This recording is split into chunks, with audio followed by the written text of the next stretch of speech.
So hello students, फिर से स्वागत करता हूं आप सभी का आपके इस चैनल अमित इंग्लिश स्टडी में, जिनमें हम आप सभी को बिल्कुल आसानी तरीके से अंग्रेजी शब्दों को, अंग्रेजी स्टोरी को हिंदी में पढ़कर समझाने वाले हैं। यानी कि अगर आपको किसी भी स्टोरी को पढ़ने नहीं आता है और समझने नहीं आता है तो दोनों को दोनों हम एक ही वीडियो में आपको सिखाएंगे और हर एक वर्ड का उच्चारण क्या होता है रूल के साथ लिखकर बता देंगे, ताकि यार देखकर आप जो है समझ सके, और उसका मीनिंग भी लिखकर बता देंगे ताकि आप अच्छे तरीके से उसका मतलब निकाल सके। यानी कि कोई भी स्टोरी पढ़ते हैं तो उसका हिंदी में समझ सके। तो चलिए स्टार्ट करते हैं आज के फंटास्टिक वीडियो को। जैसा कि आप लोग यहाँ पर देख ही सकते हैं कि हमने ये एक स्टोरी स्टार्ट किया था, वो बहुत लंबी स्टोरी थी और काफ़ी शानदार था, जिसको मैंने बहुत सारे वीडियो बनाए हैं इस चैनल पर। ओके, तो उसी का स्टोरी है और वो स्टोरी जो हम कंटिन्यू कर रहे हैं।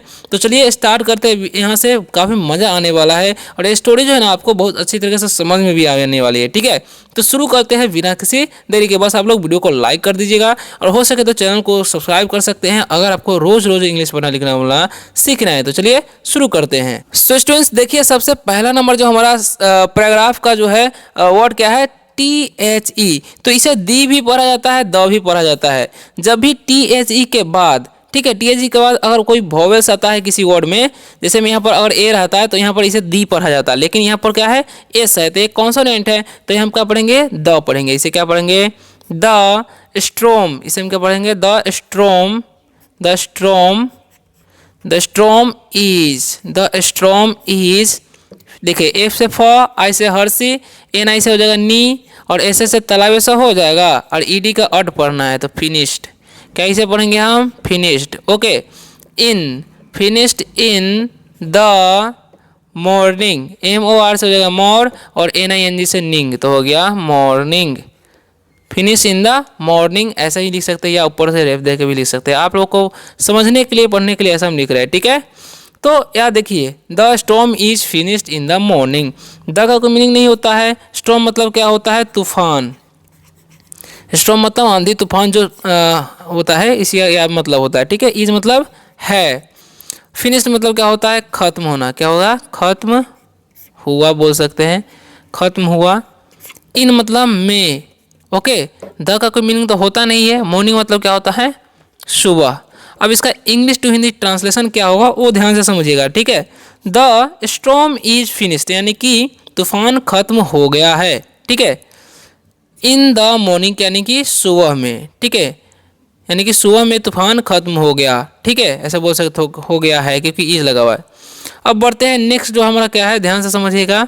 सेंटेंस और पैराग्राफ क्या लिखा हुआ है, ध्यान से समझिएगा। देखिए लिखा हुआ है यहाँ पर, the weather, the weather, the weather. जब भी ईयर रहेगा ना किसी वर्ड के लास्ट में तो उसका उच्चारण जो है और कर देना, तो हो गया weather is, weather is nice.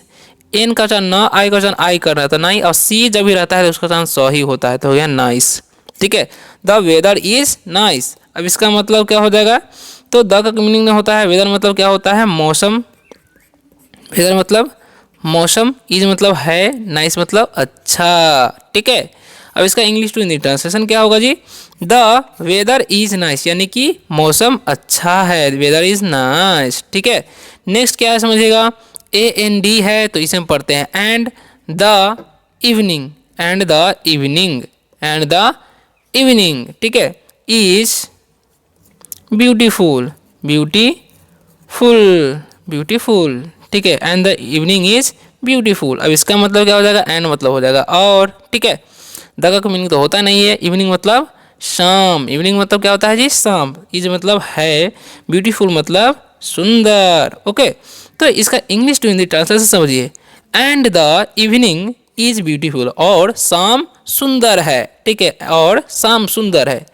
Okay, अब बढ़ते हैं आगे क्या लिखा हुआ है, तो आगे लिखा हुआ है एवरी। इसे हम पढ़ते हैं EVERY से हो जाएगा एवरी। ठीक है, और THING से थिंग यानी कि एवरीथिंग। ऐसे तोड़ तोड़ कर पढ़ना है आपको किसी भी वर्ड को। इज, इज क्वाइट, क्या हो जाएगा, क्वाइट। अब इसका मतलब निकाल लेते हैं। एवरीथिंग मतलब सब कुछ, एवरीथिंग मतलब सब कुछ। इज मतलब है, क्वाइट मतलब शांत। ठीक है, एवरीथिंग इज क्वाइट, क्या लिखा हुआ है, एवरीथिंग इज क्वाइट यानी कि सब कुछ शांत है। ओके, अब बढ़ते हैं नेक्स्ट पैराग्राफ की तरफ। वीडियो कैसा लग रहा है कमेंट करके जरूर बताइएगा, है ना। तो चलिए आगे बढ़ते हैं। तो नेक्स्ट क्या है हमारा पैराग्राफ लिखा हुआ है नेक्स्ट में वन, देखिएगा वन मैन कम्स, इसे हम पढ़ते हैं कम्स, ये वर्ब का 5वां रूप है, ठीक है। टू मी, इसे हम पढ़ेंगे मी, ओके। तो वन मतलब एक, है ना, मैन मतलब आदमी, ओके। वो एक आदमी, कम्स मतलब आता है, एक आदमी आता है, टू मतलब को होता है, मी मतलब मेरे या मुझे भी होता है, तो यहाँ पर मेरे लगा सकते हैं। तो देखिए यहाँ समझिएगा, one man comes to me, यानी कि एक आदमी मेरे पास आता है, ठीक। कम्स टू मी जब भी रहेगा ना उसका मतलब होता है पास आना, तो कम्स टू मी यानी कि वो एक आदमी मेरे पास आता है, ओके, ये ध्यान रखना है।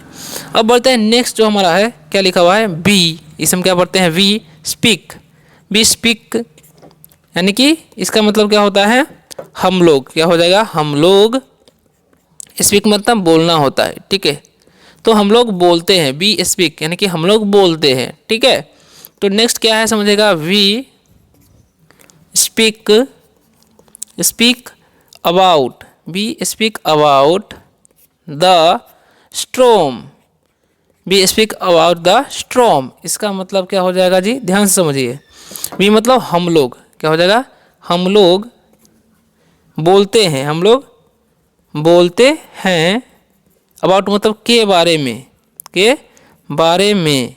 किसके बारे में, द स्ट्रॉम यानी कि तूफान, यानी कि हम लोग तूफान के बारे में बोलते हैं, ठीक है। क्या हो जाएगा we speak about the storm, यानी कि हम लोग तूफान के बारे में बोलते हैं, जो आदमी उसके पास आता है उसको बोलता है ये लोग, ठीक है, जो लोग आंधी में तूफान में फंसा हुआ है। अब देखिए आंधी तूफान तो वैसे खत्म हो चुका है, जैसा कि आप लोगों ने पैराग्राफ में पढ़ा है। अब देखिए आगे क्या लिखा हुआ है। तो नेक्स्ट है हमारा आई, इसमें क्या पढ़ते हैं I speak about my fear. अब इसका मतलब क्या हो जाएगा, आई मतलब मैं बोलता हूँ, ठीक है, मैं बोलता हूँ, अबाउट मतलब के बारे में, माई मतलब मेरे, फियर मतलब डर, यानी कि इसका इंग्लिश टू हिंदी ट्रांसलेशन क्या होगा, I speak about my fear, यानी कि मैं अपने डर के बारे में बोलता हूँ, ठीक है। अब देखिए आगे क्या होता है, आगे समझिए। द मैन गिव्स क्या हो जाएगा, the man gives me A drink, okay. अब इसका इंग्लिश टू हिंदी ट्रांसलेशन क्या होगा समझिए ध्यान से। द मैन यानी कि आदमी, द मैन आदमी, गिव्स मतलब देता है, जब भी वर्ड में एस लगा रहेगा ना या ईएस तो समझिएगा देता है ती है, ठीक है, यानी कि देता है, मी मतलब मुझे, ठीक है, ए मतलब एक, ड्रिंक मतलब होता है पीने के लिए कुछ देना होता है, ड्रिंक मतलब क्या होता है पीना होता है, ओके। तो इसका इंग्लिश टू हिंदी ट्रांसलेशन समझिए। The man gives me A drink, यानी कि एक आदमी मतलब आदमी जो है मुझे का एक पीने के लिए कुछ देता है, ड्रिंक, ठीक है। अब बढ़ते हैं आगे क्या होता है, नेक्स्ट क्या है समझिएगा। I drink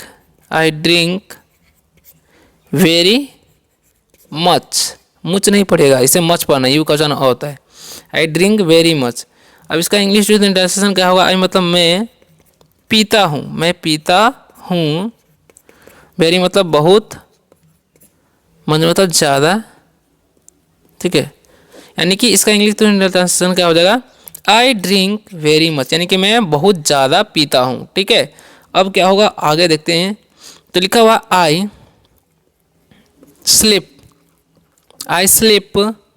very well at night, okay. इसका मतलब क्या हो जाएगा जी, ध्यान से समझिएगा। तो आई मतलब मैं सोता हूँ, वेरी मतलब बहुत, वेल मतलब अच्छा, ठीक है, एट मतलब पर होता है, नाइट मतलब रात, ठीक है। अब इसका इंग्लिश ट्रांसलेशन समझिए। आई स्लीप वेरी वेल, यानी कि मैं बहुत अच्छे से सोता हूँ, एट नाइट यानी कि मैं रात को बहुत अच्छे से सोता हूँ, ठीक है। अब देखिए आगे क्या होता है, समझिए ध्यान से, है ना। तो नेक्स्ट मॉर्निंग क्या होता है जी, समझिए। तो लिखा हुआ है यहाँ पर the next day I forget about my home, ठीक है। अब इसका इंग्लिश टू हिंदी ट्रांसलेशन समझिए। द का मीनिंग नहीं होता है नेक्स्ट मतलब अगले डे मतलब दिन, यानी कि अगले दिन। आई मतलब मैं, फॉरगेट मतलब भूलना होता है, अबाउट मतलब के बारे में, ठीक है। माई मतलब मेरे, होम मतलब घर, ठीक है। तो अब इसका समझिए क्या होगा इसका मतलब। द नेक्स्ट डे यानी कि अगले दिन, आई फॉरगेट यानी कि मैं भूलता हूँ, अबाउट माई होम यानी कि मैं अपने घर के बारे में भूल जाता हूँ अगले दिन, वो बोलता है। तो क्या होता है, आई फॉरगेट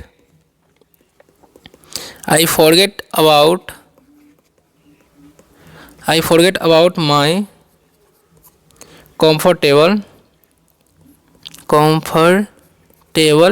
कंफर्टेबल बेड, ठीक है। अब इसका मतलब क्या हो जाएगा, आई मतलब मैं भूलता हूँ, अबाउट मतलब बारे में, के बारे में वैसे होता है, माई मतलब मेरे, कंफर्टेबल मतलब आरामदायक, बेड मतलब बिस्तर, ओके। यानी कि इसका इंग्लिश टू हिंदी ट्रांसलेशन भी समझिए। I forget about my comfortable bed यानी कि मैं अपने आरामदायक बिस्तर के बारे में भी भूल जाता हूँ, वो लड़का बोल रहा है, ठीक है। अब आगे क्या होता है ध्यान से समझिएगा, वीडियो में बने रहिए, ठीक है। तो नेक्स्ट क्या है समझिएगा ध्यान से, आगे क्या लिखा हुआ है, आगे बस ख़त्म ही स्टोरी है, ठीक है, लास्ट ही पैराग्राफ है, समझ लीजिए। तो क्या लिखा हुआ जी, ध्यान से समझिए। आई dream more about travelling, okay. अब इसका मतलब क्या हो जाएगा समझिए ध्यान से। आई मतलब मैं, ठीक है, ड्रीम मतलब सपना देखना होता है, सपना, मोर मतलब ज़्यादा, अबाउट मतलब बारे में, ट्रैवलिंग मतलब यात्रा, ओके। तो इंग्लिश टू हिंदी ट्रांसलेशन समझिए। आई ड्रीम यानी कि मैं सपना देखता हूँ, मोर यानी कि ज़्यादा, अबाउट ट्रैवलिंग यानी कि यात्रा के बारे में। सो स्टूडेंट्स, आशा करता हूँ कि आज के इस छोटे से पैराग्राफ से, छोटे से स्टोरी से आप सबको बहुत ज़्यादा हेल्प मिला होगा। अगर वीडियो अच्छा लगे वीडियो को लाइक जरूर कीजिएगा, कमेंट कीजिएगा कि कैसा वीडियो लगा, और मिलते हैं नेक्स्ट वीडियो में शानदार से टॉपिक के साथ। और आप चाहे तो फेसबुक और इंस्टा को फॉलो कर सकते हैं। आपको चैनल में जाना है और वहाँ पर डिस्क्रिप्शन में जा कर के, चैनल के डिस्क्रिप्शन में जाके वहाँ पर आपको लिंक मिल जाएगा, वहाँ पर क्लिक करके आप फॉलो कर सकते हैं। वहाँ पर भी आपको इंग्लिश से रिलेटेड बहुत सारे टिप्स एंड ट्रिक्स दिए जाते हैं।